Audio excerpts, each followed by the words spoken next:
Il aurait pu être le long de la Loire qu'il n'aurait pas dépareillé. Le château de Fléville est d'ailleurs souvent comparé à celui d'Azay-le-Rideau pour la pureté de ses lignes.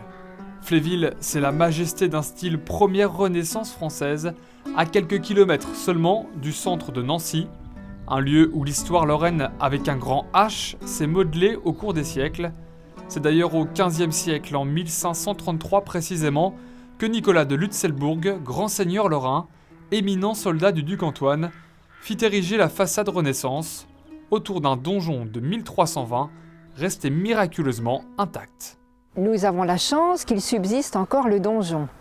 C'est une chance, je dis bien une chance, parce qu'en fait tous les donjons de la région ont été démolis sur ordre du roi de France, puisque c'était des symboles de résistance au pouvoir royal, et celui de Fléville, par miracle, a été épargné. Donc c'est déjà un témoignage exceptionnel d'une très belle époque qui est le Moyen-Âge.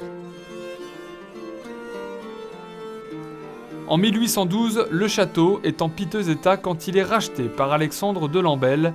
Ce dernier entreprend une lourde rénovation qui sera poursuivie par les occupants successifs. C'est grâce à cela que le lieu présente aujourd'hui plusieurs pièces d'exception. Alors cette pièce est une pièce tout à fait extraordinaire puisque c'est l'ancienne salle des chevaliers. Dans les châteaux de la Renaissance, il y avait toujours une grande salle dédiée aux festins ou aux réunions importantes pour les chevaliers. C'était donc cette pièce. Ce qui est extraordinaire, c'est qu'au XIXe siècle, un ancêtre de mon mari, qui était féru d'histoire de sa région, de sa Lorraine, a fait redécorer toute cette salle pour en faire comme un livre d'histoire à la gloire de la Lorraine. C'est pourquoi tous les blasons des ducs et duchesses de Lorraine sont peints sur ces murs. C'est tout à fait extraordinaire.